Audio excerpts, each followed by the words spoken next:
වේදිකාවේ ඉන්න අශෝක පීරිස් මහත්මයා, උපුල් කුමාරතුංග මහත්මයා, ඒ වගේම හර්ෂණ නානායක්කාර මහත්මයා, නීතිඥ නාමල් රාජපක්ෂ මේ නම ඇතුළු අපේ සහභාගී වෙලා ඉන්න සියලු දෙනාගේම අවසරයි. අපේ හාමුදුරන් වහන්සේලා සහභාගී වෙලා ඉන්න ආදරණීය සහෝදරවරු සහෝදරියන් සියලු දෙනාගේම අවසරයි. අපුයි මේ දවස්වල ප්‍රධාන කාර්යයන් තුනකට අත ගහලා තිබුණා. ඉන් එකක් තමයි අපේ රටේ ජාතික සම්පත් විකිණීමට එරෙහිව දියත් කරලා තිබෙන අරගලය. ඒ සඳහා අපේ වෘත්ති සමිති ව්‍යාපාරයේ ඒ වගේම අපේ පක්ෂ සමාජිකත්වයේ පොදු ජනතාව දැනුවත් කරමින් මෙම සම්පත් විකිණීමට එරෙහිව දැනුවත් කිරීමක් සහ අරගලයක් දියත් කරලා තිබුණා. ඒක තමයි for sale කියන සම්මන්ත්‍රණය. අපේ ලාල් සහෝදරගේ නායකත්වයෙන් ඒක රට පුරා ජනතාව දැනුවත් කරමින් යනවා. ඊළඟ තව ව්‍යසනයක් අපේ රට සිද්ධ වෙමින් තිබෙනවා. අනෙක් සෑම ව්‍යසනයක්ම ඉතා කෙටි කාලයක් අවුරුදු 7-8ක් ඇතුළත අපිට කාටත් ගොඩනගාගත හැකි වුවත් මේ පරිසර පද්ධතියට එරෙහිව කරන විනාශය ඒ પરම්පරා ගණනාවකට යලි යථාවත් තත්වයකට පත් කරගන්න බැරි ව්‍යසනයකට මුහුණ දී තිබෙනවා. ඒ නිසා මේ ගෝඨාභය රාජපක්ෂගේ ආණ්ඩුව බලයට ආ දවසේ සිට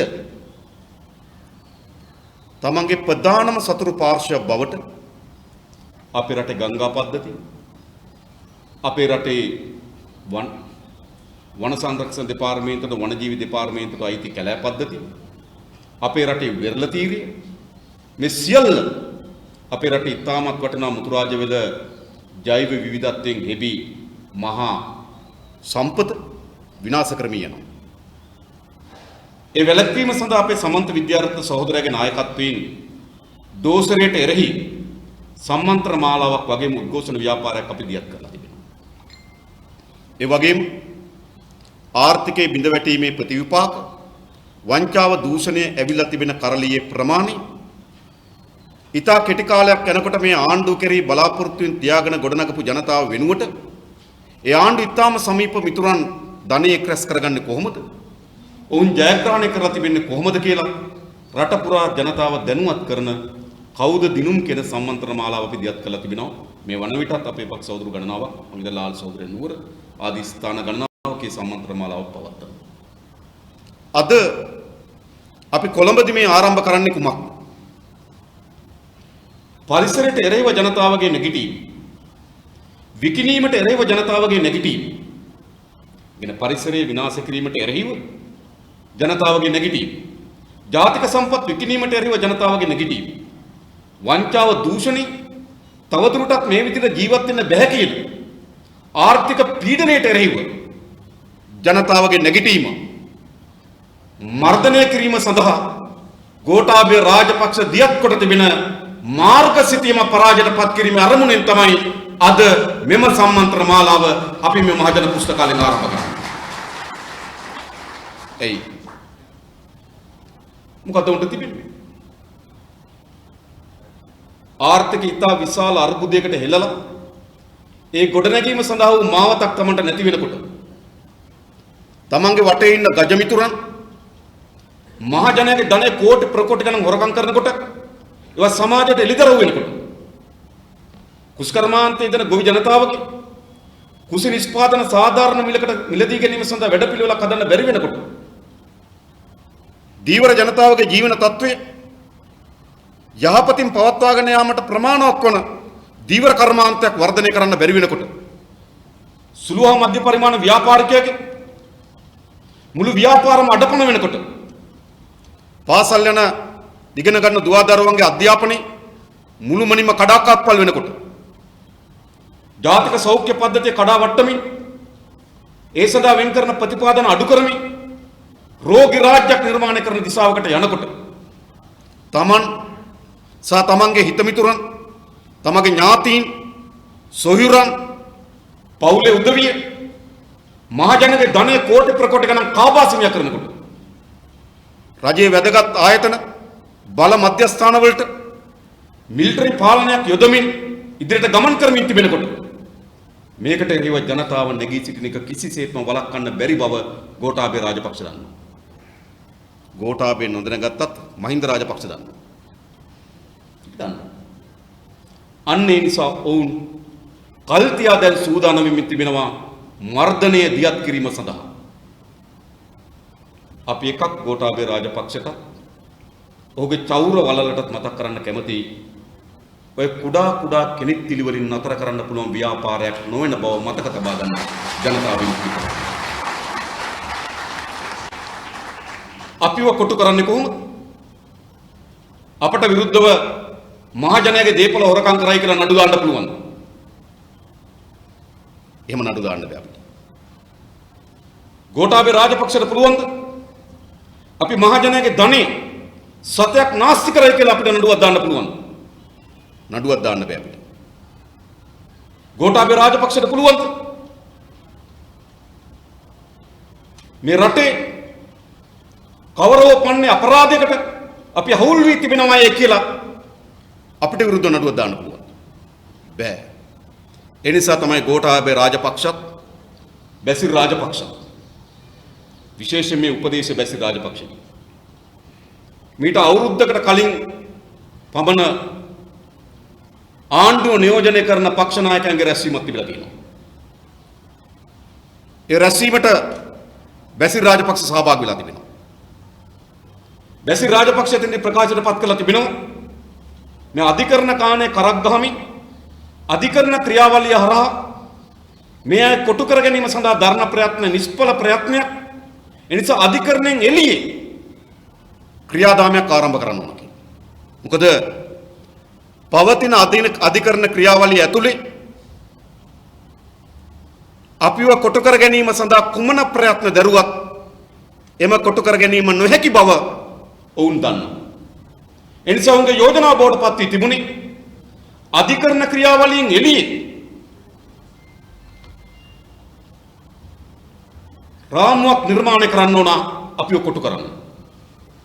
ඒ රාමුව තමයි ඉස්සලම් පටන් ගත්තේ දේශපාලන පරිගැනීම් පිළිබඳ ජනාධිපති කොමිෂන් සභාව. ඒ ජනාධිපති කොමිෂන් සභාවේ සභාපතිවරයා බවට පත් වුණේ කවුද? ශ්‍රේෂ්ඨාධිකරණී හිටපු විනිසුරුවරයෙක් වන උපාලි අබේරත්න මහතා. මා උපාලි අබේරත්න මහතා පිළිබඳව අපේ රටේ ලියවුණු ග්‍රන්ථයකින් කරුණු කිහිපයක් උපුටා දක්වන්න. මේ ඉතා ප්‍රසිද්ධියටපත් වූ ග්‍රන්ථය වික්ටර් අයිවන් මහත්මයාගේ නොනිමි අරගලය කියන ග්‍රන්ථය. ඒ ග්‍රන්ථයේදී මේ උපාලි අබේරත්න ගැන විශාල ප්‍රමාණයක් ලියලා තිබෙන අතර මම වාක්‍ය ඛණ්ඩ දෙකක් විතරක් උපුටලා දෙන්නම්. මොහු කවුද කියලා කියන්නේ. මොහු කවුද? දිසා විනිසුරු උපාලි අබේරත්නට එරෙහිව එල්ල වී තිබුණු චෝදනා පරීක්ෂා කිරීමට පත් කරන ලද ත්‍රිපුද්ගල කමිටුව ඔහු දිසා විනිසුරුවෙක් හැටියට කටයුතු කරනකොට ඔහු යම් නඩුවලදී පක්ෂග්‍රාහී ලෙස හැසිරුණු ආකාරය පිළිබඳව අධිකරණ සේවා කොමිෂන් සභාවට පැමිණිල්ලක් ඉදිරිපත් කරනවා. ජයසේකර කියන මහත්මිය. මායිකේ සුලමුල පස්සේ දවසක් කියන ජයසේකර කියන්නේ කවුද? හරිද? ඒ ජයසේකරගේ බිරිඳ පසුව අතිනත ගත්තේ කවුරු සමගද? කවුරු සමගද? සරත්ෙන් සිල සමග. කියන්නේ මේ එක ජාලයක් මතක තබා ගන්න. මේ අධිකරණයේ පිළිවෙල අතිනත ගත්තත් නෙවෙයි නේද? අතිනත ගත්තත් නෙවෙයි. අතින් අත ගත්තට නෙත අරගෙන නේ. ඒ වගේ එකක්. මම මේ කියන්නේ අපේ රටේ මේ අධිකරණ පද්ධතිය කරේ ජනතාවගේ විශ්වාසයක් තිබුණා නම් ඒ විශ්වාසය මුළුමනින්ම කාබාසිනයක් කරගෙන සඳහා මැදිහත් වූ වලල්ලක් හිටියා. ඒ අනුව ඔහුට අධිකරණ සේවා කොමිෂන් සභාවට පැමිණිල්ලක් ඉදිරිපත් වෙනවා. ඒ අධිකරණ සේවා කොමිෂන් සභාවේ පැමිණිල්ල විභාග කරන්න කමිටුවක් පත් කරනවා. ත්‍රිපුද්ගල කමිටුවක් අමීර් ඉස්මායිල් හෙක්ටර් යාපා සී එදිරිසූරිය යන අභියාචනා විනිසුරුවරුන් 3 දෙනෙකුගේ සමන්විත කමිටුවක් පත් කරනවා. මේ කමිටුව මොකද කියන්නේ? දිසා විනිසුරු උපාලි අබේරත්නට එරෙහිව එල්ල වී තිබෙන සියලු චෝදනාවලට ඔහු වර්ධකරු කළේය. අපි විග්‍රහ කරන්නේ කවුද? අපිව ප්‍රශ්න කරන උපාලි අබේරත්න කවුද? අභ්‍යාචනාධිකරණයේ විනිසුරුවන් 3 දෙනෙක්ගෙන් සමන්විත ත්‍රිපුද්ගල කමිටුවකින් ඔහු වරදකරු කරා විතරක් නෙවෙයි. මොකද ඔහුට ලබා දීපු නියෝගය කොමිසම පළමුවෙන්ම ඊට පස්සේ නියෝගයේ වාර්තාව ලබා දුන්නා අධිකරණ සේවා කොමිසමට. අධිකරණ සේවා කොමිසම මොකද කරේ? කොමිසම පළමුවෙන්ම වහාම ක්‍රියාත්මක වන පරිදි දිසා විනිසුරුවරයා අනිවාර්ය විශ්‍රාම ගන්නවා. ඒ බව දිසා විනිසුරුවරයාට දැනුම් දුන්නේය. ඔබ අධිකරණයේ ඔබගේ බල සීමාව තුළ අවභාවිතවට ලක් කොට තිබෙනවා. ඔබ වරදකරුවේ. ඒ නිසා අනිවාර්ය විශ්‍රාමය හරිය. හරියට පස්සේ නැවත අභියාචනාධිකරණයකින් නැවත අවුරුදු 2කට මොණරාගල දිසා විනිසුරු කියලා පත් කරලා යවනවා. අවුරුදු 2ක් යනකම් උසස් වීම නතර කරන ඔක්කොම. ඒ විතරක් නෙවෙයි. වික්ටයින් මහත්මයා පොතේ අවසානයේ කියනවා මෙසේ කොමිසමේ නීතිපති සරත් සිල්වාගේ බලපෑම් මත මෙම දූෂිත විනිසුරුවන් දෙදෙනා තවදුරටත් අපේක්ෂා කරන පිළිවෙතක් ආරක්ෂා කරන පිළිවෙතක් අනුගමනය කළා. ඒකේ දූෂිත විනිසුරුවන් දෙදෙනා කියලා කියන්නේ එක්කෙනෙක් උපාලි අබේරත්න අනිත් එක්කෙනා ලෙනින් රත්නායක. අර චිත්‍රපටයකුත් ගෙවි වාර්තා චිත්‍රපටයක් නේ. අන්නේ. කවුද එතන මේ? එතන මේ අපිව ප්‍රශ්න කරන්න ජනාධිපතිකමේ කොමිසමේ සභාපතිවරයා ඔහු දූෂිතෙක් බව අපේ රටේ පත්තරවල ලියවුණා පොත් ගහලා මුද්‍රණය කරලා තිබුණා. ඔහු තමයි මේකේ සභාපතිවරයා. ඊළඟ මේකේ තව සමාජිකයෙක් හැටියට කටයුතු කරා හිටපු පොලිස්පති චන්ද්‍රපනාන්දු. එතුමා වයසයි. එතුමාට දරුවෝ ඉන්නවා. දරුවන්ගේ දරුවෝ ඉන්න නිසා මා ගොඩක් දේවල් කියන්නේ නැහැ. හැබැයි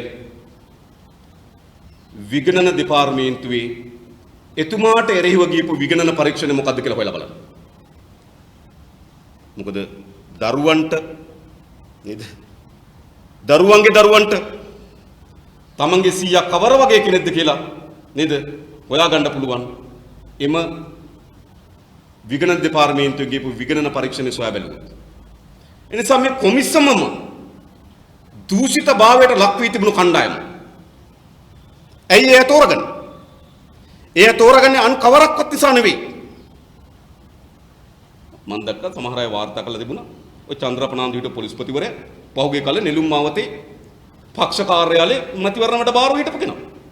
බැසිල් රාජපක්ෂගේ නඩුව එනකොට මල්වානේ නඩුව එනකොට ගම්පහ අධිකරණේ ගම්පහ අත්තනගල්ල අධිකරණ මට මතකයි. ගම්පහ අධිකරණේ නඩුව එනකොට ඉදිකට්ටයි නූලයි වගේ පස්සෙන් ගියපු කෙනා චන්ද්‍රපනාන්දු. මේ අයව තමයි අපි ප්‍රශ්න කරන්නේ. කොළඹත්තා මේ නීතිඥ මහතුරු දකින්න බැසිල් රාජපක්ෂෙන් කොට පිටිපස්සෙන් එනවා.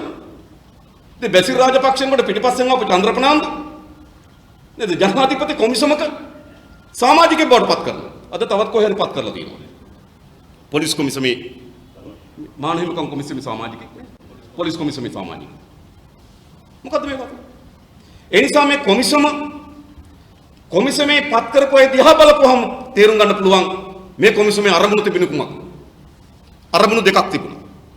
එකක් තමයි තමන්ගේ චෞර වලල්ලේ දූෂිතයන් නිදහස් කර ගැනීම. දෙක තමන්ට එරෙහි වන්නම් දඩයම් කිරීම. මේ අරමුණු දෙක පෙරදරි කරගෙන තමයි මෙම කොමිසම පිහිටවන්නේ. වෙන මොකටවත් නෙවෙයි. තමන්ගේ චෞර වලල්ලේ කණ්ඩායමක් නේ ඒගොල්ලෝ නිදහස් කරගන්න ඕන. ඊළඟ තමන්ට එරෙහි වන අය වෙත මර්ධන දියත් කරන්න ඕන. මේ සඳහා තමයි මේ ජනාධිපති විමර්ශන කොමිසම් සභාව පිහිටෙන්නේ. ඒක නම් මොකද්ද? දේශපාලන පරිගැනීම් නේද? අර පෞද්ගලික ආණ්ඩු කාලේ සිදු දේශපාලන පරිගැනීම් සොයා බැලීම් පිළිබඳ ජනාධිපති විමර්ශන කොමිසම් සභාව. ඇත්තම නම් අපි රට යෝජනා කරන්නේ ඒ ආණ්ඩුවේ දේශපාලන රැකවරණය ලැබලා එළිය හිටපු අය ගැන හොයන්න කොමිසම් සභාවක් දාන්න. ඒගොල්ලෝ දඬුවම් දුන්න නෙවෙයි රැක්කා. මොකද කරේ? සිරන්ති රාජපක්ෂ FCID ආයතනෙන් එන්න කෙනෙකුට ප්‍රශ්න කරන්න මහින්ද රාජපක්ෂ මහත්මයා රනිල් වික්‍රමසිංහට කතා කරලා කිව්වා එයා එවන්න මොනද කියලා. නෑ රනිල් වික්‍රමසිංහ කිව්වා නම FCID එකේ වන්නම් එයා ඉන්න තැනට කියලා. හොයන්න ඕනේ එහෙම එව්වේ කොහොමද කියලා. කට උත්තරේ ගත්තේ චමල් රාජපක්ෂ කතානායක ගෙදර. FCID එක ගෙදර ඇරි. සාමාන්‍ය කට උත්තරයක් ගන්න එනකොට ඒ ආයතනයේ පිහිටි පරිශ්‍රය විසින් එයාට බලපෑමක් ඇති වෙනවා අපරාධ පරීක්ෂණ දෙපාර්තමේන්තුවට. ඒක ඔවුන්ගේ තැන. ඔවුන්ගේ තමයි බලාධිකාරීත්වය තිබෙන්නේ. ඔවුන් එතනට සපත්තු වඩිය හයියෙන් ගහගෙන යනවා. උස මහතාය පේන්න ඉන්නවා. තව ටිකක් සද්දෙට කතා කරනවා. එතකොට අර යා මොකද කරන්නේ? එයා බයටත් එක කියවෙනවා. හැබැයි එයාගේ ගෙදර ගිහපුවම අපරාධ පරීක්ෂණ දෙපාර්තමේන්තුවේ අරයාගේ සිකියුරිටිය නේද පිස්තෝලේ පේන්න කැරක් කැරක් කියනවා. මේක අනිත් පැත්තේ වෙන්නේ. ඒගොල්ලෝ බයටපත් වෙනවා. ඒව තමයි ආරක්ෂා කරන්නේ. ප්‍රසිද්ධ දුරකථන ඇමතුම පොලිස්පතිවරයාට ආවා. නිලමගේ ෆයිල් එක ආවද? ෆයිල් එක තියෙන කොහෙද? ෆයිල් එක ගෙන්න ගන්නවද? කාගේද මේ ඇමතුම? මේ ඇමතුම එතකොට පොලිස් ඇමති සාගල රත්නායකගේ ඇමතුම නිලමේ කවුද? දෙවුන්දර දේවාලයේ හිටපු බස්නායක නිලමේ. පස්සේ කණිජ වැලි නීතිගත සංස්ථාවේ සභාපති. අපි ඔස්කුමත මතක ඩිල්සා. ඔව් ඔබතුමා ඉන්න කලින්. නේද? ඩිල්සා. එහෙම නෙවෙලා දුන්නා. ඉතින් එයා නිදහස් කරගන්න පොලිස් සමිතිවරයා කතා කරේ. ගාමිණී සෙනරත් පොලිසියෙන් වහන්කට මග ඇරලා හිටියා. සති ගණනක් හැංගිලා තමයි කෙලින්ම අධිකරණයට ආවේ. ගාමිණී සෙනරත් එදා දෙනියායේ ඉඳන් අධිකරණයට ආපු පාර හොයලා පෙන්නන්නද? කාගේ ගෙදරින් ඉඳන් ආවේ කියලා. ඉඳ ආරක්ෂා කරේ කවුද? කවුද ආරක්ෂා? වජිර අබේවර්ධන ඡන්ද දෙන්න දවස් දෙකක් යනකොට ඇවන්ගාඩ් අයිතිකාරය අරන් ගිහලා මෛත්‍රීපාල සිරිසේනට මුණ ගැස්සුවා. මෙහෙමයි මේව සිද්ධ වුනේ. ඒ නිසා අපේ රටේ හොයන්න ඕන කවදාද මොකද්ද? මේ වංචනිකයන් දූෂිතයන් ආණ්ඩුවේ බලවතුන්ගේ රැකවරණ සහිතව නිදැල්ලේ ඉන්නේ කොහොමද කියලා එවීම සඳහා මහජන කොමිසමක් මේ රට අවශ්‍යයි. අන්න ඒ කොමිසම පිහිටවුණක් මතක තබා ගන්න. එහෙම කොමිසමක් අවශ්‍යයි. දඬුවම් දීම ගැන නෙවෙයි. හැබැයි මේක තුනේ පරිගණීම් පිළිබඳ කොමිසම් සභාවක් පිහිටින්. කොමිසම් සභාවක් පිහිටවල පහුගියදා වාර්තාව ආවා. පිහිටුවේ 2020 ජනවාරි මාසේ 29. අවසන් කරේ 2020 නොවැම්බර් මාසේ 25. ආසන්න වශයෙන් ගත්තොත් දින 300යි. දින 300. කොරෝනා වසංගත නිසා මාසයක් එකමාරක් වැහිලා තිබ්බා. අපි ඔක්කොමත් අරිමු. පෝය, ඉරිදා දින, සෙනසුරාදා දින, ඊට පස්සේ කොවිඩ් වලට වහලා තිබු දින, අවුරුදු දින නේද? සිංහල අවුරුද්දාව ඒවා නේද? මේ ඔක්කොම අපි අත්තරියත්. මේ ඔක්කොම අපි අත්තරියත් දින 300යි උපරිම. මේක රැස්ුනේ. මේකට පැමිණිලි කීයක් ආවද? මේකට පැමිණිලි ලැබෙන්න 1971ක්. මේගොල්ලෝ විභාගයට ලක් කරලා තියෙන පැමිණිලි 136ක්. එයින් 136ක්. ඊට අමතරව ලිඛිත ලේඛන පරීක්ෂා කරලා තවත් පැමිණිලි 14ක් විභාග කරලා තියෙනවා. පැමිණිලි 150ක්. උපරිම දින 300යි.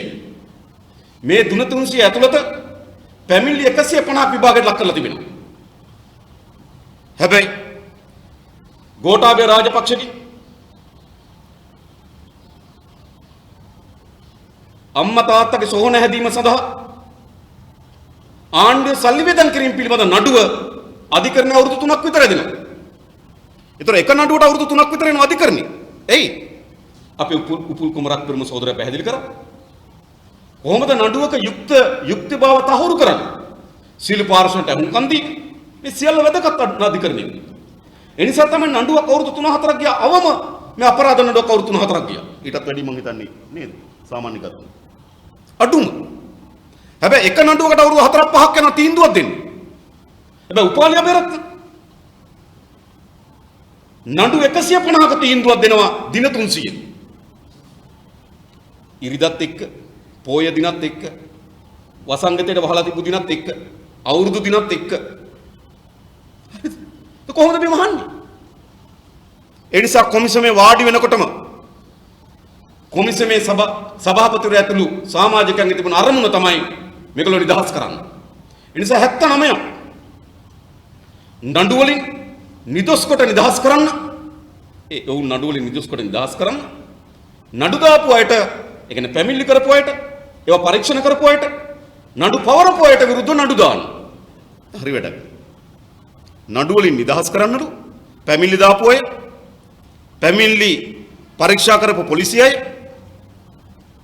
ඒවා නීතියක් හැටියට ගොනු කරලා නඩුවක් හැටියට ගොනු කරපු නීතිපති දෙපාර්තමේන්තුවේ මේ අය හිරේ දාන්න. මොකද වෙන්නේ? දැන් බලන්න මොන නඩුද මේවා තියෙන්නේ කියලා.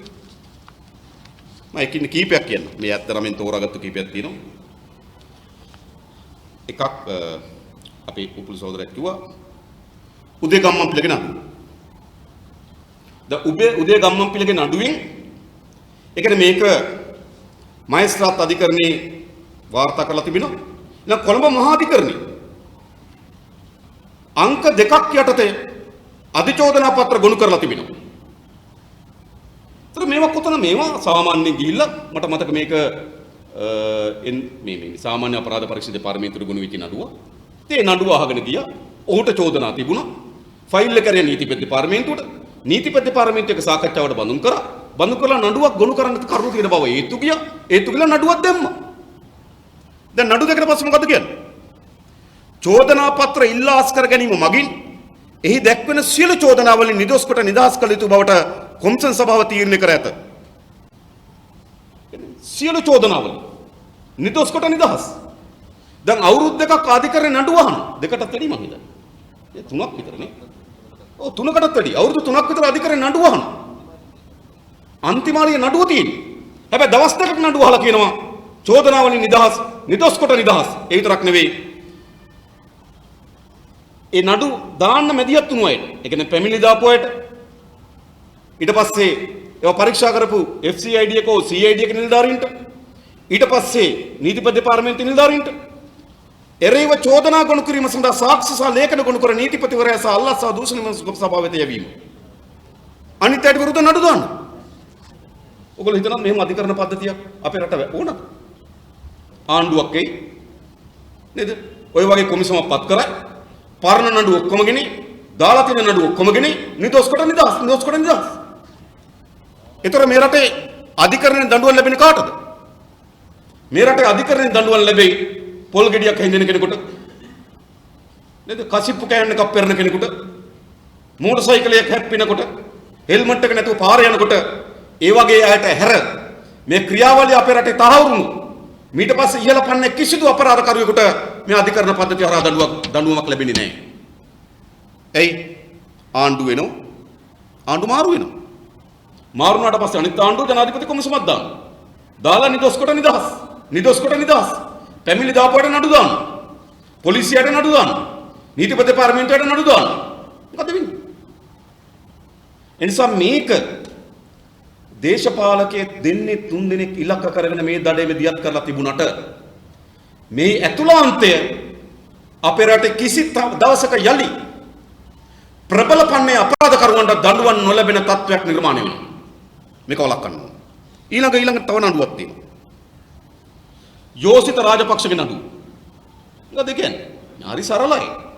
යෝසිත රාජපක්ෂ කැඩෙට් නිලධාරී ඔහු CSN නාලිකාව වැනි නාලිකාවක් ආරම්භ කරන්න ඒ තරම් විශාල ධනයක් හොයාගත්තේ කොහොමද? ඕකයි නඩුව. ඔච්චර නඩුව. දැන් මොකද කියන්නේ? අධිචෝදනා පත්‍ර ඉල්ලාස් කර ගැනීම මගින් නිෂ්ප්‍රභාකර පැමිණිලිකරු ඒකේ චෝදනාවලින් නිදහස් කොට නිදහස් කළ යුතුය. වග උත්තරකරුවන්ට එරෙහිව අනිත් අයට විරුද්ධ නඩු දෙන්න යුතුය. පැමිණිලි දාපු අයට, පැමිණිලි පරීක්ෂා කරපු අයට, නීති පනපු ඒ කියන්නේ අධිකරණේ නීතිපති දෙපාර්තමේන්තුවට නඩු දෙමිය යුතුය. ඊළඟ නඩු නාලක ගොඩ හේව. නාලක ගොඩ හේවගෙන නඩු මොකද කියන්නේ? අධිචෝදනා පත්‍ර ඉල්ලාස් කර ගැනීම මගින් ඒ නිෂ්ප්‍රභාකර පැමිණිලිකරු නිදොස් කොට නිදහස් කළ යුතු බවට කොමිෂන් සභාව තීරණය කර ඇත. ඉතින් නාලක ගොඩ හේවගේ නඩුව අයින් කරගන්නද? ඇයි මේ හොරපාරන් ඉන්නේ නාලක ගොඩ හේව? දැන් මේ වියත් තමයි හරි. අපි දන්නවා යාළුවෝ කියන්නේ. හරිද? ඉතින් මොකද මේ නාලක ගොඩ හේවගෙන කියන්නේ? නාලක ගොඩ හේවගේ නඩුව අයින් කරගන්නලු. හැබැයි ඊට පස්සේ අර පැමිණිල්ල දාපු අයට ඒ පැමිණිල්ල මත පරීක්ෂණ කරපු අයට ඒ පරීක්ෂණ තොරතුරු මත නඩු දාපු නීතිපති දෙපාර්තමේන්තුවේ නිලධාරීන්ට විරුද්ධව නඩු දාන්න. හොඳද?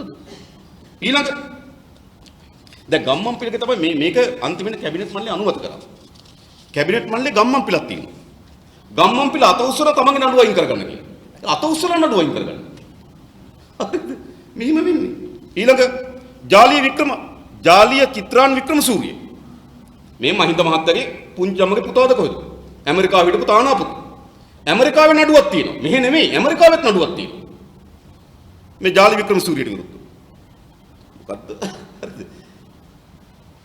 ඇමරිකාවේ තිබුණු ශ්‍රී ලංකා තානාපති කාර්යාලය විකුණලා අපිට හොරේ ආණ්ඩුවට හොරේ. තානාපති. ඉතින් නඩු ගන්නවා නඩු දැම්මා. නඩු දැම්මට පස්සේ ලංකාවට ආවා. අත්අඩංගුවට ගත්තා. රිමාන්ඩ් බාරයට ගියා. කාන්තාව දෙන්නෙක් කැපතියලා එළියට ආවා. අන්තිමට මොකද උනේ? කාන්තාව දෙන්න ජාලි වික්‍රමසූරිය 3 දෙනාම පැන්නා. මන් දවසක් පාර්ලිමේන්තුවේ ඇහුවා දැන් ජාලි වික්‍රමසූරිය ලංකාවට ආවකෝ නෑ යාට අසනීප නිසා බෙහෙත් ගන්න දුන්නා හරි ආපහු ආවද නෑ දැන් අපදීපු දෙන්නකෝ ඒ දෙන්නත් පැන්නා ඉතින් ඒවට තමයි රනිල් වික්‍රමසිංහලා උදව් කරේ දැන් අපි හොයන්න ඕන මොකද්ද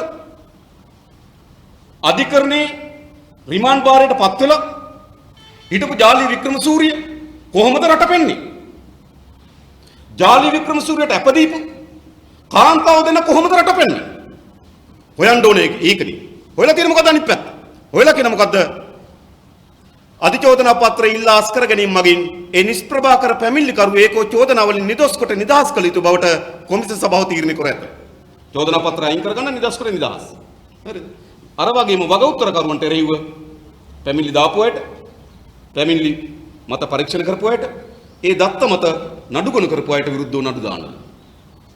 හරිද? ඊළඟ ගත්තොත් නිස්සංක යාපා සේනාධිපති. මේ තාමත් පැහැදිලිව ගිනි අවි Taman සතු තියාගෙන සිටිය බවට එළිදරව් වෙලා තියෙන සාක්ෂි ඕන තරම් තිබුණා. හරිද? වංචාව පිළිබඳ අපරාධ පිළිබඳ මේ නඩුගුණ කරන්න පුළුවන් කියලා ප්‍රධාන නීතිවේදීන් ප්‍රකාශ කළා.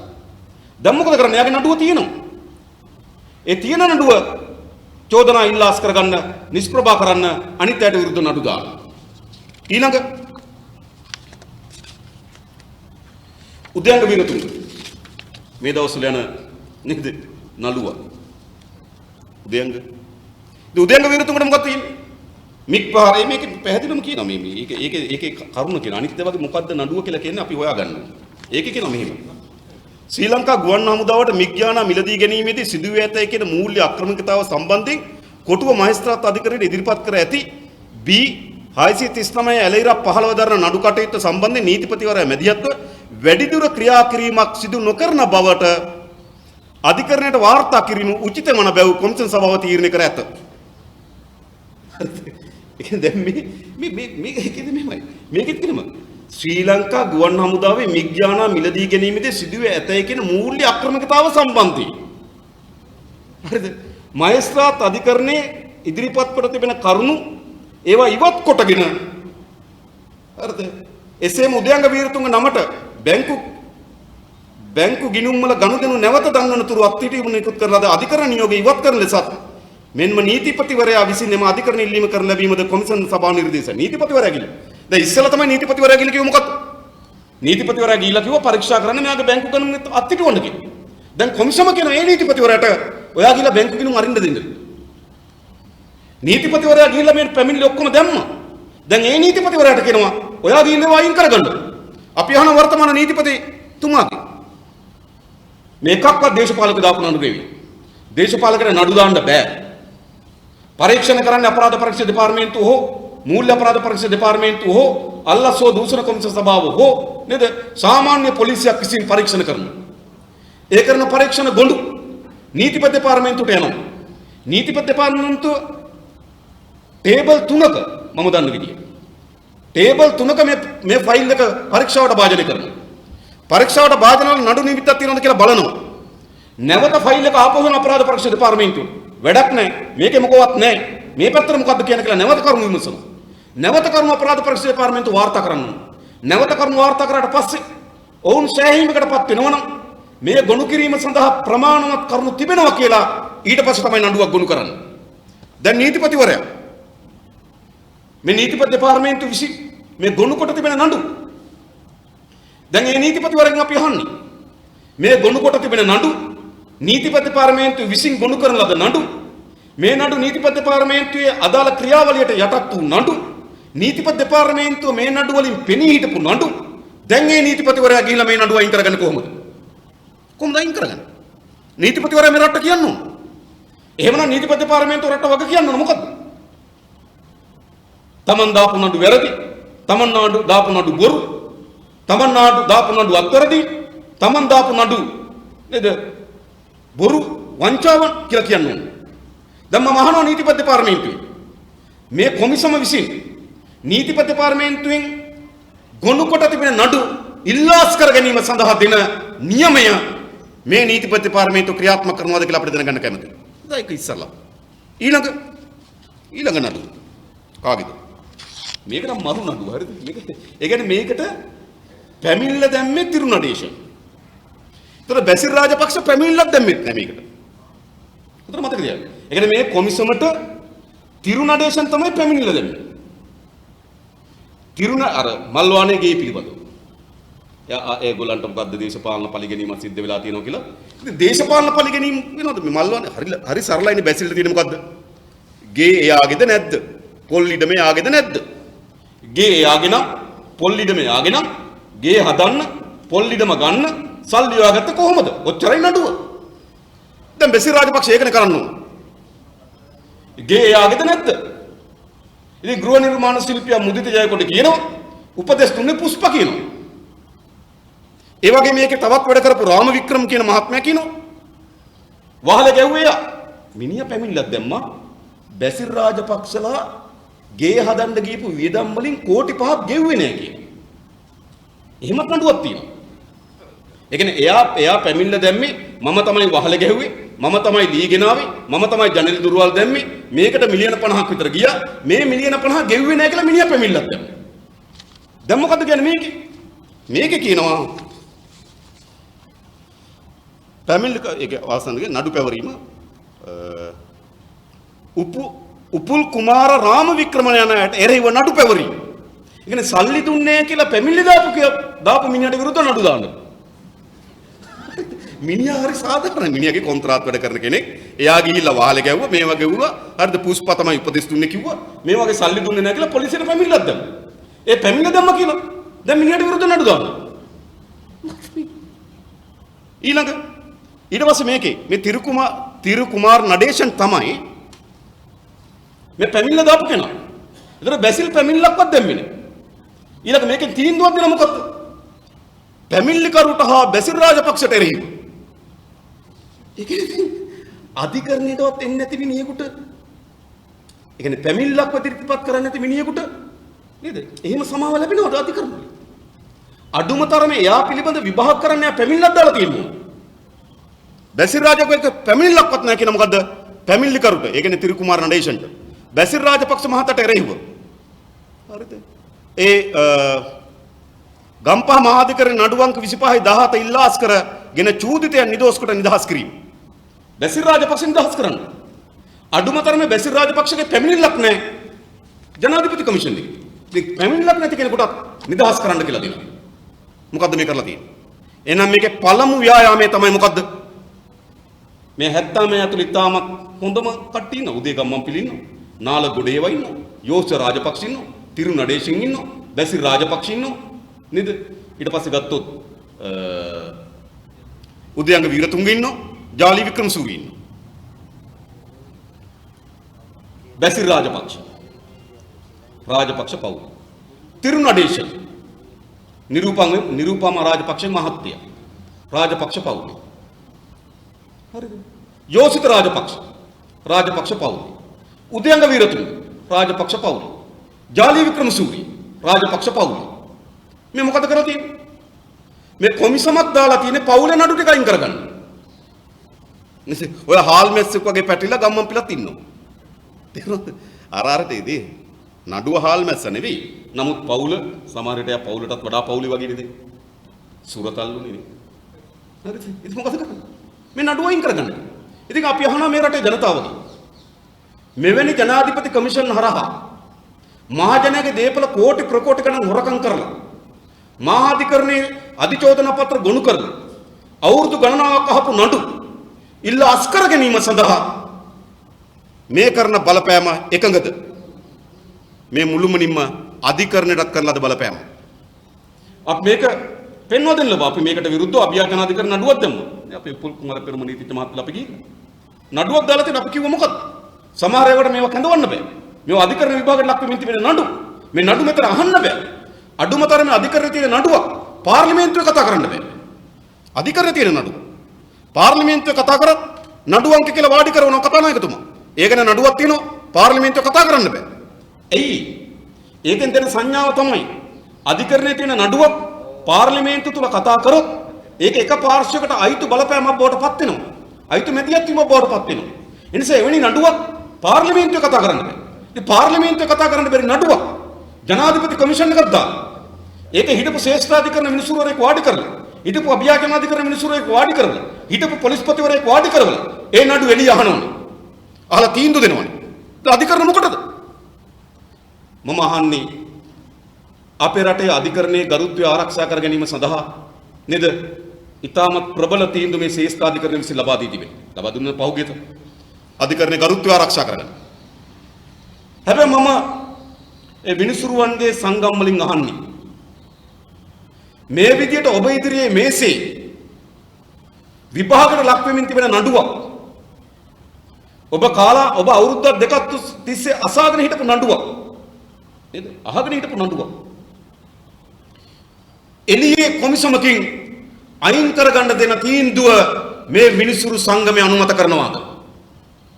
එනිසා මා හිතනවා අපේ රටේ අධිකරණ ගරුත්වය පිළිබඳ ඉතා ඉහළින් කතා කරන නේද? ශ්‍රේෂ්ඨාධිකරණ අග්‍රවිනිසුකාරතුමා ඇතුළු විනිසුරු මණ්ඩලයේ අද වගකීමක් බවට පත් වෙනවා මෙවැනි අනීතික ක්‍රියාවලියකට රබර් සීල් එක ගහලා දෙන්න එපා කියලා අපි ශ්‍රේෂ්ඨාධිකරණ අග්‍රවිනිසුරුගේ සිට සියලු විනිසුරුන්ගෙන් ඉල්ලා හිටනවා මේ අනීතික ක්‍රියාවලියට රබර් සීල් එක ගන්න. ඒ වගේම අපි නීතිඥ සංගමෙන් ඉල්ලා හිටනවා.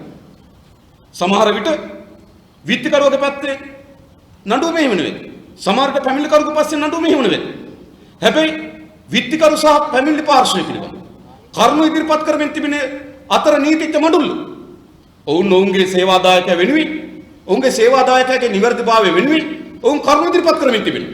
ඒ කරුණු ඉදිරිපත් කරමින් තිබියදී ඒ නීතිඥ මණ්ඩලගේ තර්ක විතර්ක පසකලා එළිය අධිකරණකින් එළිය කොමිසමකින් පැකිල්ල කොමිසමකින් ජනාධිපතිවරයා විසින් අන්ත දූෂිත කණ්ඩායමක් පත් කරනද කොමිසමකින් නඩු ඉල්ලාස් කර ගැනීම සඳහා ලබා දෙන තීන්දුව වලට අපේ රටේ නීතිඥ ප්‍රජාව එකඟද කියන එක අපේ රට කියන්නේ.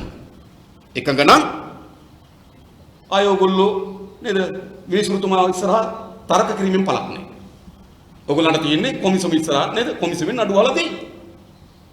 ඊළඟ නීතිපති දෙපාර්තමේන්තුවට ලැබෙන පරීක්ෂණ ගොනුවක් ඒ පරීක්ෂාවට භාජනය කොට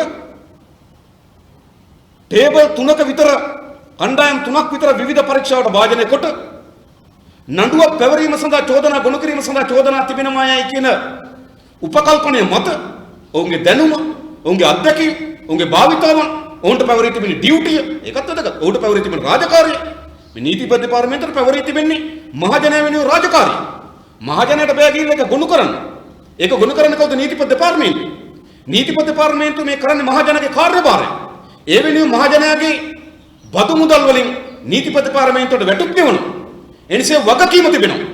ඒ වගකීමත් ඔබකට පැවරී තිබෙන කාර්යභාරයක් මුළුමනින්ම අත්හැරලා මේ කොමිසමකින් දෙන ලද තීන්දුවට අනුව ඔබ විසින් ගොනු කරන ලද නඩු ඉල්ලාස් කරගන්නවද කියලා නීතිපතිවරයා ඇතුළු නීතිපති දෙපාර්තමේන්තුවේ වැඩ කරන නිලධාරීන් විසින් රට ප්‍රකාශ කළේ. අපි දැනගන්න ඕනේ ඒක. ඊළඟ අපේ රටේ පරීක්ෂණ කරන පොලිස් දෙපාර්තමේන්තුව පරීක්ෂණ කරන පොලිස් දෙපාර්තමේන්තුව මහතුරු කියන්න ඕනද? උන්ට කියන්න අමාරු වුණත් රහසෙන් හරි කියන්න. අර පොලිස් පොඩ්ඩෝ කියන එකේ හරි Facebook එකේ පෝස්ට් එකක් දාන්න. හොයාගන්න බෑනේ. නේද? දාලා කියන්න. ඔබට පැමිණිල්ලක් ආපුවම ඒ පැමිණිල්ල පරීක්ෂා කරපුවම ආණ්ඩුවක් මාරු වුණාම ඒ පැමිණිල්ල පරීක්ෂා කිරීමේ වරදට නේද? එක්කෙනෙක් ඉන්නවා කවුද? සානි අබේසේකර. ඔහුට තිබෙන චෝදනාව මෙම පැමිණිල්ල පරීක්ෂා කිරීමේ වරද. තව ඉන්නවා සාන්ත කියලා මහත්මිය. ප්‍රේමසාන්ත. ඔහුට තිබෙන චෝදනාව ඔබට එන ලද පැමිණිල්ල පරීක්ෂා කිරීමේ වරද. තිශේර ඔහුට තිබෙන චෝදනාව ඔබ වෙත එවන ලද පැමිණිල්ල පරීක්ෂා කිරීමේ වරද. අපේ රටේ පොලිසිය නිලධාරි මහතුරුන් යම් පැමිණිල්ලක් පරීක්ෂා කිරීම වැරද්දක් බවට ජනාධිපති කොමිසම හඳුන්වලා ඔවුන්ට විරුද්ධ නඩු දාන්න කියනවනේ මේ රටේ පොලිස් දෙපාර්තමේන්තුවේ ඵලය මොකක්ද?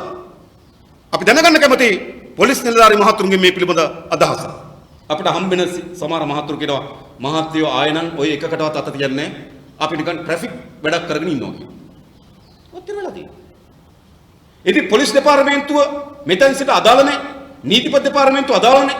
නීතිඥවරුන්ගේ කාර්යභාරයක් අදාළ නැහැ. අධිකරණ පද්ධතියක් මෙතන සිට අදාළ නැහැ. අපි අහන්නේ මෙවැනි අවිනීතික ක්‍රියාවලියකට මේ රටේ ජනතාව ඉඩ දිය යුතුද? එනිසා මේ ගෝඨාභය රාජපක්ෂ මේ දියත් කරලා තිබෙන්නේ ලංකා ඉතිහාසයේම අධිකරණයටත් නීතිපති දෙපාර්තමේන්තුවටත් නීතිඥවරුන්ටත් පරීක්ෂණ කරන පොලිස් දෙපාර්තමේන්තුව තුළ ආයතන වලට විරුද්ධව ගත හැකි ඉතාමත් දුෂ්ට ඉතාමත් වැරදි සහගත ක්‍රියාදාමයක් තමයි මේ ආරම්භ කරලා තිබෙන්නේ. අන්නේ ක්‍රියාදාමය අන් කවරෙක් නිහඬව හිටියත් ප්‍රජාතන්ත්‍රවාදයේ සඳහා වූ ජනතා ව්‍යාපාර ලෙස අපි එය පරාජයට පත් කිරීම සඳහා ගත හැකි හැම ක්‍රියාමාර්ගයක්ම ගන්නවා. ඒක පරාද කරන්න. මේ මගේ ප්‍රශ්නයක් හෝ ඒ චෝදනාවට ලක් වූවන්ගේ ප්‍රශ්නයක් නෙමෙයි. මේ අපේ රටේ අධිකරණ පද්ධතිය ඉස්සරහට ක්‍රියාත්මක වෙන්නේ කොහොමද කියන එක පිළිබඳ ප්‍රශ්නේ. අපේ රටේ නීතිපති දෙපාර්තමේන්තුව ඉස්සරහට අත්‍යයක ඉරණම පිළිබඳ ප්‍රශ්නේ. මේ රටේ පරීක්ෂණ කරන නිලධාරීන්ට අත්‍යයක ඉරණම පිළිබඳ ප්‍රශ්නේ. මේක අපේ රටේ නීතිඥවරුන්ගේ වෘත්තීය ගරුත්වභාවය පිළිබඳ ප්‍රශ්නේ. ඒ නිසා මේ ප්‍රශ්නයට අපි මෙදියත් යුතුයි. මේ ඊටමත් උඩඟු උම්මන්තක ගෝඨාභයගේ ක්‍රියාවලිය පරාජයට පත් කළ යුතු උඩඟු උම්මන්තක ක්‍රියාවලිය. මෙවැනි දෙයක් හිතෙන්නේ පිස්සෙකුට විතරයි මතක තබා ගන්න. වෙන කාටවත් හිතෙන්නේ මේ වගේ එකක්. කල්පනා කරන්න. අධිකරණය එහෙන නඩු නේද? මෙහෙම එකක් හිතෙයිද? නඩුවක් කරන මහා අධිකරණ අධිචෝදනා පත්‍ර ගොනු කරලා පැමිණිල්ල දාපු මිනිහ හිරේ දාන්න, පරීක්ෂණ කරපු මිනිහ හිරේ දාන්න, නීතිපති දෙපාර්තමේන්තුව නඩු කර ගොනු කරපු කෙනා හිරේ දාන්න. මෙහෙම සිටුවිල්ලක් එන්න කාටද? මෙහෙම සිටුවිල්ලක් එන්න පුළුවන් කමින මොළේ විකෘති කරගන්න ලද සාමාන්‍ය සීබුද්ධිය නැති සාමාන්‍ය ජනතාවගේ හැඟීම් පිළිබඳ අවබෝධයක් නැති උඩගු උම්මන්තකෙකුට විතරයි. ඒ නිසා ගෝඨාභය රාජපක්ෂ මේ පණ පොවන්න හදන්නේ උම්මන්තක ක්‍රියාදාමයක. ඒ උම්මන්තක ක්‍රියාදාමයකට කවුරු යට වුණත් අපි යටත් වෙන සූදානම් නැති බව ගෝඨාභය රාජපක්ෂ මතක් කරගන්න. මේ පරාජයට පත් කළා. ඒ විතරක් නෙවෙයි. මෙතනින් පස්සේ මොකද කරන්නේ? මෙතනින් පස්සේ තව කොමිෂන් සභාවක් දැම්මා. ඒ කොමිෂන් සභාව දෙකේ විනිසුරුවන්ගේ නම් ටික කියන්න ඊට වඩා වැඩි යමක් දැන් කියන්න හොඳ නැහැ. අරක ඉවර වෙච්ච කොමිසම මේක පටන් ගන්න තියෙන කොමිසම. දැන් නම් ටික කියන්න දැනගන්න. ගරු ධම්මික ප්‍රියන්ත සමරකෝන් ජයවර්ධන මැතිතුමා සභාපති. ඒ කියන්නේ ප්‍රියන්ත ජයවර්ධන ශ්‍රේෂ්ඨාධිකරණ විනිසුරුතුමා සභාපති. ගරු කේමා කුමුදුනි වික්‍රමසිංහ මැතිතුමිය ශ්‍රේෂ්ඨාධිකරණ විනිශ්චයකාරතුමිය. ගරු රත්නප්‍රිය ගුරුසිංහ මැතිතුමා අභියාචනාධිකරණ විනිශ්චයකාර. මෙන්න මේ අයගෙන් කමිෂන් එකක් දැම්මා ආපහු. අර කමිෂන් එකෙන් දීපු නිර්දේශ ක්‍රියාත්මක කිරීම සඳහා. දැන් නඩු ඉවත් කිරීමේ ක්‍රියාවලිය නෙමෙයි. ඒකේ තියෙනවා අපිව ඉලක්ක කරගත්තු ක්‍රියාවලිය. අන්න ඒ සඳහා නිර්දේශ ලබා දෙන්න. මොනවා වෙනුවෙන්ද? මෙන්න මේවා තමයි වග උත්තර කරුවන්ට තියෙන චෝදනා. ශ්‍රී ලංකා ප්‍රජාතාන්ත්‍රික සමාජවාදී ජනරජයේ ආණ්ඩු ක්‍රම ව්‍යවස්ථාවේ විධිවිධාන පරිදි ලබා දී ඇති දියුරුම කඩ කරමින් ඒකී ආණ්ඩු ක්‍රම ව්‍යවස්ථාවේ විධිවිධාන උල්ලංඝනය කිරීම. ඒ කියන්නේ පුද්ගලික ගතොත් මට දැන් එල්ල වී තිබෙන චෝදනාවක් තමයි ආණ්ඩු ක්‍රම ව්‍යවස්ථාව උල්ලංඝනය කිරීම. එසිනේ ආණ්ඩු ක්‍රම ව්‍යවස්ථාව උල්ලංඝනය කර කවුද?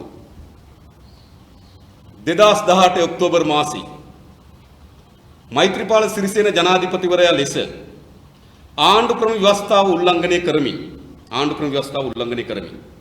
ඒ තිබුණු ආණ්ඩුව විසුරුවා හරලා හඳපානය අගමැතිවරයෙක් සහ ඇමතිවරු පත් කරලා එය ආණ්ඩු ක්‍රම ව්‍යවස්ථාව උල්ලංඝනයක් බව ශ්‍රේෂ්ඨාධිකරණයේ විනිසුරුවන් 7 දෙනෙක්ගේ මඩුල්ලකින් තීරණයක් ලැබී තිබෙනවා. අය විභාග කරන්න දෙයක් නැහැ. එමුනේ 7ක් නෙමෙයි. ඉතින් කවුද මේකේ? කවුද?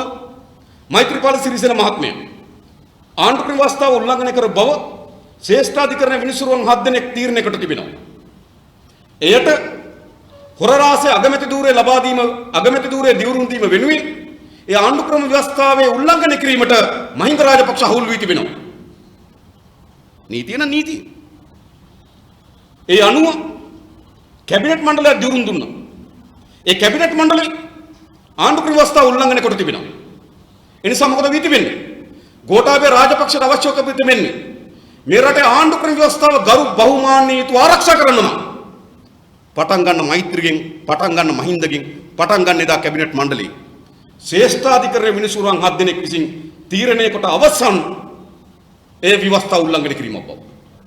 තවමත් ඊළඟ ගෝඨාභය රාජපක්ෂ ව්‍යවස්ථාව උල්ලංඝනය කරේ නැත්ද? 20 වෙනි සංශෝධනය එන්න කලින් 19 වෙනි සංශෝධනය ඇතුළත් ආණ්ඩු ක්‍රම ව්‍යවස්ථාව තමයි රටේ නීතිය. ඒක තමයි ව්‍යවස්ථාව. අපි දැනගන්න කැමති ව්‍යවස්ථාව සම්මත වෙන තෙක් අපේ රටේ ආරක්ෂක ඇමතිවරයා කවුද? කවුද ආරක්ෂක ඇමතිවරයා? කවුද ආරක්ෂක ඇමතිවරයා? ආණ්ඩු ක්‍රම ව්‍යවස්ථාව උල්ලංඝනය කරමින් ගෝඨාභය රාජපක්ෂ හිටියා ආරක්ෂක ඇමතිවරේ. පාර්ලිමේන්තුව කවුද එමති කෙනෙක්? එහෙනම් කවුද එයා එමති? එහෙනම් ආණ්ඩු ක්‍රම ව්‍යවස්ථාව උල්ලංඝනය කොට තිබුණා ඔහු. ඊළඟ අපේ රටේ සම්පූර්ණ මූල්‍ය පාලනය තිබෙන පාර්ලිමේන්තුවට. පාර්ලිමේන්තුව අනුමැතියකින් තොර මුදල් වෙන් කරන්න බෑ. විශේෂ අවස්ථා කීපයක් දීලා තිනවා ජනාධිපතිවරයා. ඔය ඡන්දිකදී අර වගේ විශේෂ අවස්ථා කීපයක් දීලා තිනවා පාර්ලිමේන්තුව ඉස්සර වෙලා තිනවා ඡන්දයක් තියෙනවා නම් ඡන්දෙට සල්ලි වෙන් කරන්න. ඒ වගේ විශේෂ අවස්ථා කීපයක් හැර ජනාධිපතිවරයාට භාණ්ඩාගාරයේ මුදල් පාර්ලිමේන්තුව අනුමැතියකින් තොරව වෙන් කරන්න බෑ. එන්ද අප්‍රේල් මාසයේ 28 වෙනිදා දක්වා 2019 අවුරුද්දේ අප්‍රේල් මාසයේ 28 වෙනිදා දක්වා අතුරු සම්මත ගිණුමකින් පාර්ලිමේන්තුවේ මුදල් වෙන් කරලා දීලා තිබුණා. අප්‍රේල් 30 දක්වා සමායන. අප්‍රේල් 30 දක්වා අතුරු සම්මත ගිණුමකින් මුදල් සම්මත කරලා දීලා තිබුණා. අප්‍රේල් 30 ඉඳන් අගෝස්තු 30 දක්වා අප්‍රේල් 30 අගෝස්තු 30 දක්වා මාස 4ක් කොහොමද ආණ්ඩුව සල්ලි වියදම් කරේ? ආණ්ඩුව සල්ලි වියදම් කරේ ගෝඨාභය රාජපක්ෂ. ඒ ව්‍යවස්ථාවට පටහැනි. එනම් ව්‍යවස්ථාව ගරු බහුමාන්‍ය යුතු ආරක්ෂා කරන්න නම් ගෝඨාභය බැඳී සිටින්නේ ඔබ දැනටමත් ආණ්ඩු ක්‍රම ව්‍යවස්ථාව උල්ලංඝනය කරලා තිබෙනවා. අප කිසිසේත්ම මේ ආණ්ඩු ක්‍රම ව්‍යවස්ථාව උල්ලංඝනය කිරීම සඳහා කිසිසේත්ම දායකත්වයක් නොසපු පිරිසක් බව මම සාතික කරනවා. අපි මේව කරලා නැහැ. හැබැයි කරලා තියෙන ඕගොල්ලෝ. එහෙනම් ඉස්සරලම නේද? මොකක් හරි කමිෂමක් දාලා 2018 ඔක්තෝබර් මාසේ පාර්ලිමේන්තු ඉසුරු හැරියේ කොහොමද? අගමැති ධූරේ දිවුරුම් දුන්නේ කොහොමද? ඇමතිවරු දිවුරුම් දුන්නේ කොහොමද? රටේ රාජ්‍ය සම්පත් පාවිච්චි කරේ කොහොමද? ආණ්ඩුවේ වාහන පාවිච්චි කරේ කොහොමද? අර වීරවංශ නිවාස අධිකාරියට කියලා රස්සක් දුන්නා මට මතකයි. රස්ස දුන්නේ කොහොමද? මේ මුළුමනින්ම ව්‍යවස්ථාව උල්ලංඝනය කිරීම. ඔව්. නේද? ඒ නිසා ඒ පිළිබඳව උල්ලංඝනය කළා තියෙන අපි නෙවෙයි ඕගොල්ලෝ. ඒක තමයි පළවෙනි චෝදනාව. දෙවෙනි චෝදනාව බලය අනිසලස පරිහරණය කිරීම හෝ බලය අයථා පරිදි පාවිච්චි කිරීම, මැදිහත් වීම, වංචා කිරීම, දූෂණය කිරීම. වංචා කරලා තියෙනවා, දූෂණය කරලා තියෙනවා. මම මේ රටේ ජනතාවට සහතිකයක් දෙනවා. මම හෝ අපේ පක්ෂයේ කිසිවෙක් මේ රටේ මහජනයාගේ මුදල් සතයක් හොරකම් කරේ නැති බවට මම සාතික කරනවා. මහජනයාගේ මුදල් සතයක් හොරකම් කරේ නැති. අපිට වංචා පිළිබඳ චෝදනා එල්ල කරන්න. වංචා කරා කියන්නේ ඔතනෝයි ලොකු ආරාවයක් යන්නේ මිලියන 33ක් වියදම් වුණා කියලා. ඒක අර එතන දූෂණ විරෝධී ලේකම් කාර්යාලයේ හිටියා සේවක මණ්ඩලයක් 28ක් 30ක් වගේ. අන්න එයාගේ පඩි. හරිද? ඒගොල්ලන්ගේ පඩි. ඒගොල්ලන්ගේ පඩි ඒකේ වැඩ කරපු අයට දීපු පඩි. ඒක රජයේ සේවකෙක්.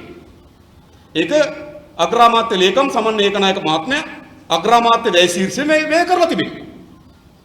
ඉතින් ඒ ආයතනයේ වැඩ කරන ලද ඒ නිලධාරීන්ගේ වැටු අපි දූෂණය කරා කියලා කියන්නේ. හැබැයි ගෝඨාභය රාජපක්ෂට දූෂණය ගැන කතා කරන්න පුළුවන්. පුළුවන්ද? මම එකක් කියන්නම්. ගෝඨාභය රාජපක්ෂ නේද ජනාධිපතිතුමනි, ඔබතුමා තමයි මේක අත්සන් කරලා තියෙන්නේ. ඔබතුමා වෙනුවෙන් පී.බී. ජයසුන්දර තමයි අත්සන් කරලා තිබෙන්නේ. ඔබතුමා බැලුවනම් බලනකොට පොඩ්ඩක් නිකන් ආවේ නැද්ද හිරිකිතයක්? මම අහන්නේ. නේද පී.බී. ජයසුන්දර අත්සන් කරන්න කලින් මේක කියෙව්වනම් අපට දූෂණ චෝදනා එල්ල කරන්න ගෝඨාභය කරුණාකර ගෝඨාභය රාජපක්ෂ මහත්මයා ඔයා නඩු වලින් නිදහස් වුණේ ඔයාට ජනාධිපති තූරයෙන් ලැබෙන මුක්තිය උපයෝගී කරගෙන මත තබා ගන්න. ඔයා අධිකරණයට ගිහිල්ලා ඒ නඩුවට මුහුණ දීලා නඩුවෙන් නිදහස් කොට නිදහස් වුණා නෙවෙයි. ගෝඨාභය රාජපක්ෂ ජනාධිපතිතුමා විතරයි. නීතිඥවරු ගිහිල්ලා කිව්වා ව්‍යවස්ථාව අනුව ජනාධිපතිවරයාට විරුද්ධ නඩුවක් පවත්වාගෙන යන්න බෑ. එහෙනම් නඩුව පැත්තකින් තිබ්බා. නිදහස්වලා තියෙන කොහොමද? නිදහස්වලා තියෙන දූෂණයක් කරේ නැහැ කියලා නෙමෙයි. නිදහස් කළ වෙලාව තියෙන වංචාවක් කරේ නැහැ කියලා නෙමෙයි. නිදහස්වලා තියන්නේ ජනාධිපති බවට පත් වුණාම මුක්තිය උපයෝග කරගෙන. මුක්තිය උපයෝග කරගත්ත ගන දූෂණේ නිදහස් වෙච්ච කෙනෙක් අපිට ඇඟිල්ල දික් කරන දූෂණය ගැන මතක් වුණේ නැද්ද? නේද? මිග්පහාරක යානා පිළිබඳ නඩුවක් අධිකරණ විභාග වෙමින් තිබුණා කියලාවත් මතක් වුණේ නැද්ද? අත්සන් කරනකොට මතක් වුණේ නැද්ද? මේ මහජනයාගේ ධනෙ හම්බන්තොට මිනිස්සුන්ට වැසිකිලිනේ. හම්බන්තොට මිනිස්සුන්ට ඉඳ හිටින්න ගයක් නැහැ හරියට. නේ නොතමින් ඉන්න වහලක් නැහැ. නේද? දරුවන්ගේ පාසල් වල ගොඩනැගිලිනේ. හැබැයි එහෙම තියද්දි අලංකාර අම්මා තාත්තගේ සොහනක් හදන්න මහජනයාගේ ධනෙ වියදම් කිරීම වැරදි කියලා මේකට අත්සන් කරන්න මතක් වුනේ නැත්නම් යකෝ මමත් මේ හොරකමක් කරලා නේ කියලා. නාස්තියක් කරලා නේ කියලා. ඒ නිසා අපි ඒගොල්ලන්ට මතක් කරන්න. මේ රටේ මහජනයාගේ දීපල අපි මහජනයාගේ දීපල සතයක් හොරකම් කර මිනිස්සු නෙවෙයි. එදා වංචා දූෂණ පිළිබඳ චෝදනා එල්ල කරන්න ලෑස්ති නම් කරුණා කරලා ජනාධිපතිවරයා ඔයා කැබිනට් මණ්ඩලයේ එක්රැස් වෙනකොට එකිනෙකාගේ මූණු දිහා බලන්න හොරු රැළ ඔයා ඉදිරිපිට ඔයත් එක්ක මත තියාගන්න.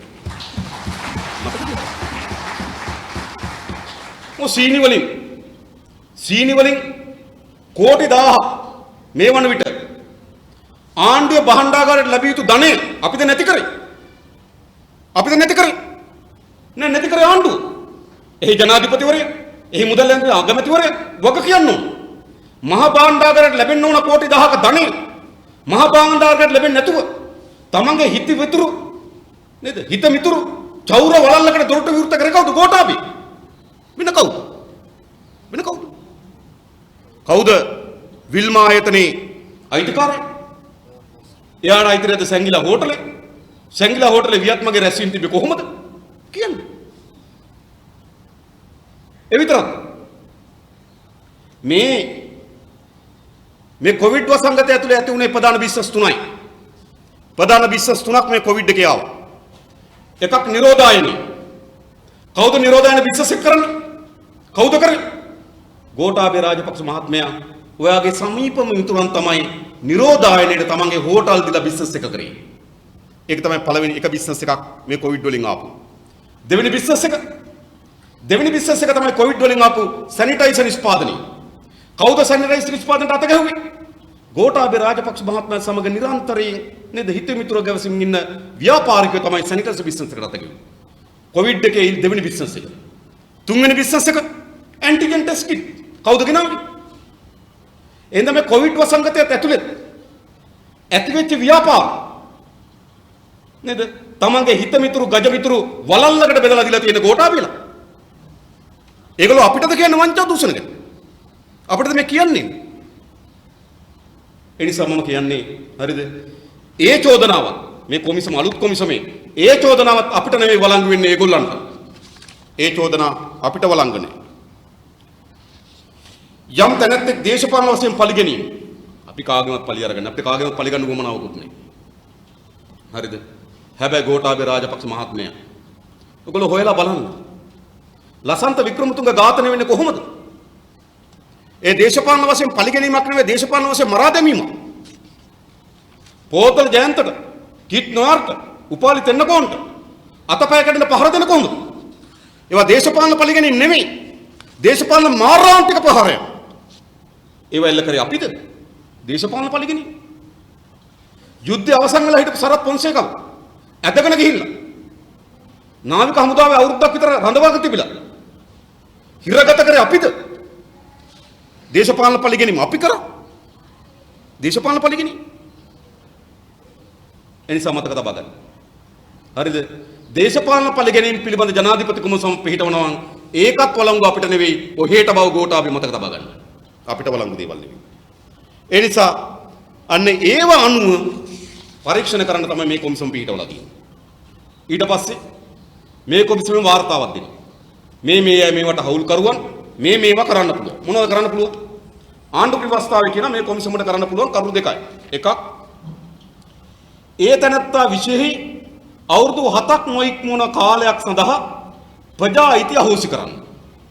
ඔන්න එක. කියන අවුරුදු 7ක් යන තෙක් අවුරුදු 7කට නොඅඩු කාලයක් ප්‍රජා අයිතිය අහෝසි කළ හැක. ඉතින් අපිට මොකෝ? කොටා මහත්තයා ඔයා හිතනවද මේ අපි ප්‍රජා අයිතියත් එක්ක පොරබදන මිනිස්සු කියලා? අපි මේ රටේ මිනිස්සුන්ගේ ජීවන අරගලයට සාධාරණ විසඳුමක් ලබා දීම වෙනුවෙන් ඒ මිනිස්සුත් එක්ක පොරබදන මිනිස්සු මිසක් ප්‍රජා අයිතිය කඩදාසිය අතේ තියන පොරබදන මිනිස්සු නෙවෙයි. ඒව වළංගු ඇති වෙන දේශපාලකයන්ට. ඒවා අපිට වළංගු නැහැ මතක තබන්න. හරිද? ඔන්න දෙන්න පුළුවන් එකක්. අවුරුදු 7ක් යනදී ප්‍රජා අයිතිය මොකක්ද වෙන්නේ? ප්‍රජා අයිතිය නෙවෙයි. පක්ෂ තහනම් කරලා තිබිච්ච දීර්ඝ කාලයක් දේශපාලනය කරලාද ව්‍යාපාරයක් මේක. පක්ෂ කියලා නම කිව්වොත් අත්තට මුණ ගන්නවා. පක්ෂ කියලා නම කිව්වොත් පැහැරගෙන යනවා. පක්ෂ කියලා නම කිව්වොත් ඝාතනය කරනවා. ඒ වෙලාවෙත් මේ දේශපාලන නොහැර හිටපු මිනිස්සුන්ට ප්‍රජායිතිය අනේ ගෝඨාභය රාජපක්ෂ මහත්තයා උක ගුලි කරලා මම කියනවා. ඔය කඩදාසිය මතක තියාගන්න. හරිද? ඊළඟ ඒ තනත්තාගේ පාර්ලිමේන්තු මන්ත්‍රීවරයෙකු නම් ඔහුගේ පාර්ලිමේන්තු ධූරය අහෝසි වීම. මොකක්ද? පාර්ලිමේන්තු ධූරය මත තබා ගන්න. අපි මේ අරගලය කරන්නේ පාර්ලිමේන්තුවත් අපිට එකක් විතරයි. අපිට අරගල ස්ථාන ගොඩක් තියෙනවා. ඒක තමයි. හැබැයි මේ අනීතික දඬුවමකට ඒකයි මේක ප්‍රශ්නේ. මේ අනීතික අවිචාර උම්මන්තක දඬුවමකට අපි යටත් වෙන්න ලෑස්ති නෑ. අපි ඕනෑම සාධාරණ යුක්තිසහගත නීතියක දඬුවමකට මුහුණ දෙන්න අපි ලෑස්ති. හැබැයි අවිනීතික නේද? අවිනීතික උම්මන්තක අවිචාරවත් දඬුවමකට මම නෙවෙයි මේ රටේ කිසිවෙක් යටත් නොවිය යුතුයි. අන්න ඒ සඳහා ඒ අවිනීතියට එරෙහිව ඒ උම්මන්තක භාවයට එරෙහිව ඒ අවිනීතියට එරෙහිව ඒ උම්මන්තක භාවයට එරෙහිව මේ සටන අපි දියත් කරන බව අද මෙතෙන් සිට අපි ගෝඨාභය රාජපක්ෂට මතක් කරන්න ලෑස්ති. ඔයාගේ අවිනීතිය අපි පරාද කරන්න ලෑස්ති. ඔයාගේ උම්මන්තක භාවය පරාද කරන්න ලෑස්ති. ඔයාගේ අවිචාරවත් භාවය පරාද කරන්න ලෑස්ති. ඒ මේ රටේ ජනතාවගේ පොදු නිදහසත් ප්‍රජාතන්ත්‍රවාදී අයිතියක් වෙනුවෙන්. ඒ පොදු නිදහසත් ප්‍රජාතන්ත්‍රවාදී අයිතියක් වෙනුවෙන් අපි පෙරට එන්න ඕනකම තිබෙනවා. අපි ලෑස්ති. මම දන්නවා මේ දවස්වල කොවිඩ් වසංගතේ අපි මීට කලින් මෙතන රැස්වීම් කීපයක් තිබ්බා. අපි සීමාකම් හදලා තමයි අපි සහෝදරුන්ට දැනුවත් කරන්නේ. හැබැයි එහෙත් අද මේ ශාලාවත් එළියේ ඉඩක් මිඳුලක් පිරෙන මේ ජනතාවක් එක්ක රැස් වෙලා සිටින්නේ අත තියන්න ලෑස්ති වෙන්න එපා. ඒකට අපි මුහුණ දෙන්න පුළුවන් කියන පණිවිඩය තමයි මේ අරගෙන ඉන්නේ. ඒ නිසා අපි අවසාන වශයෙන් කියන්නේ පෙරමුණු ගණනාවක අපිට සටනක් තිබෙනවා.